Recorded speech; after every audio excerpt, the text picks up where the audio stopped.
Hello class 10th. Today we are going to start a new chapter, heredity and evolution. Right? As the name of the chapter contains the term heredity, first we discuss what heredity is. Heredity is the transfer of characters or traits from the parents to their offspring. मतलब कुछ characters आपके अंदर, अगर हम अपनी भी बात करें ह्यूमन बींग्स की, ऑटोमेटिकली जो आपके पेरेंट्स के अंदर होते हैं, लाइक उनके फेशियल फीचर्स हो गए या उनकी कुछ स्पेसिफिक हैबिट्स हो गई, वो आपके अंदर ऑटोमेटिकली पास हो जाती हैं, आ जाती हैं. That is known as heredity. But we see कि एक individual of same species are different from the other. तो ये जो डिफरेंस होता है बिटवीन द कैरेक्टर और traits among the individual of the same species, इस डिफरेंस को हम बोलते हैं variation.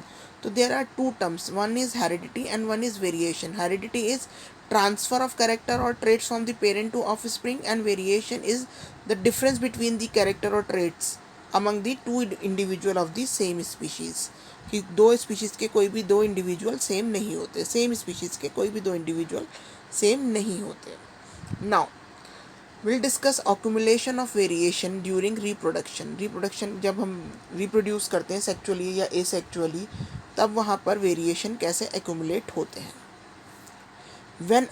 when organism reproduce, the offspring show minor variation due to inaccuracy in DNA copying. These variations are less in asexual reproduction and more in sexual reproduction. जहाँ भी asexual reproduction होता है तो similarities ज़्यादा मिलती हैं instead of sexual reproduction. Some variation are useful variation and they help the organism to adjust the changes in the environment. Some variation do not help the organism to adjust the changes in environment and they may die and become extinct. Right? Then comes rule for inheritance of characters. कि characters जो है हमारे father mother से हमारे अंदर किस तरह से इनहेरिट होते हैं. ठीक है, इसके लिए मैंडल ने भी एक एक्सपेरिमेंट किया. एक्चुअली कैरेक्टर्स जो है वो जीन्स के थ्रू हमारे अंदर ट्रांसफ़र होते हैं, और एक जीन्स में के जो टू सेट्स ऑफ क्रोमोसोम्स होते हैं. एक क्रोमोसोम मदर की तरफ से आता है और एक क्रोमोसोम फादर की तरफ से आता है.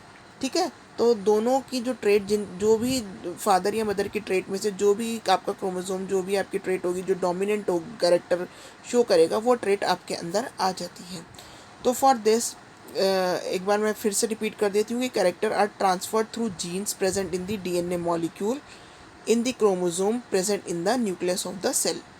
The inheritance of the character is due to the fact that both the father and mother contributes equal amount of genetic material to the child. So for each trait there are two factors, one from the father and one from the mother. Right? अब now एक scientist है Mendel, जिन्होंने P plant के ऊपर कुछ experiment किए, कुछ rules उन्होंने ड्राइव करे.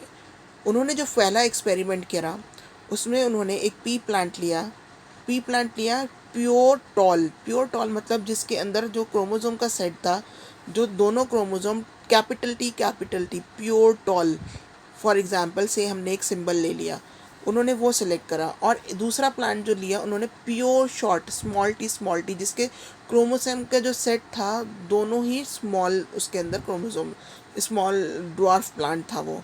ठीक है, एक लिया प्योर टॉल प्लांट, एक लिया प्योर ड्वार्फ प्लांट. ठीक है, उनको क्रॉस पॉलिनेट करा. जब उन दोनों को क्रॉस पॉलिनेट करा तो पहली जनरेशन जो हमारे पास आई उसके अंदर एक कैपिटल टी एक स्मॉल टी जो हमारा था क्रोमोसोम का सेट बना. पर जो कैपिटल टी था वो हमारा डोमिनेटिंग ट्रेट था. तो जितने भी हमारे पी प्लांट उससे रिप्रोड्यूस हुए वो सारे के सारे टॉल हुए.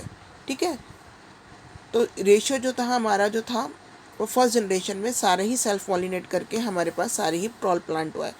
जब फर्स्ट जनरेशन को सेल्फ पॉलिनेट करा, उसको उसी से ही पॉलिनेट करा और हमारी सेकंड जनरेशन आई, तो टॉल और ड्वार्फ प्लांट का रेशियो जो था वो 3:1 आया.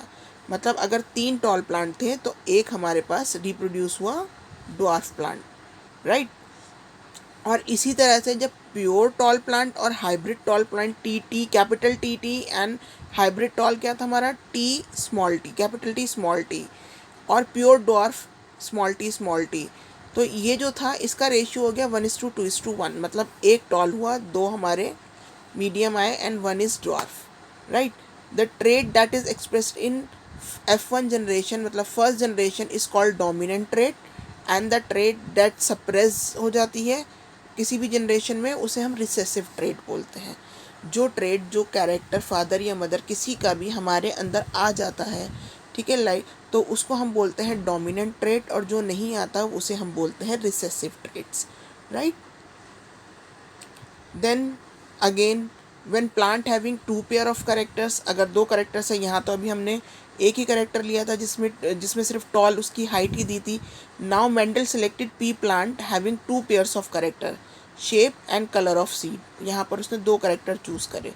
ही selected plants having round yellow seed, round के लिए हमने कैपिटल आर ले लिया और येलो के लिए कैपिटल वाई ले लिया, तो R R and Y Y. And wrinkled green seed, wrinkled के लिए भी हमने स्मॉल आर ले लिया एंड ग्रीन सीड्स के लिए हमने स्मॉल वाई ले लिया। And he makes them cross pollinated. He obtain all the plant with round yellow seeds in the first generation, and when these plants self-pollinated in second generation, out of 16 plants 9 had round yellow, 3 had round green, and 3 had wrinkled yellow, and 1 had wrinkled green seed। तो ratio हमारा क्या हो गया, 9:3:3:1, right.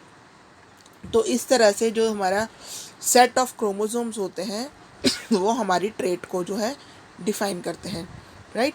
तो with this we end here and we'll take next topic in our next video.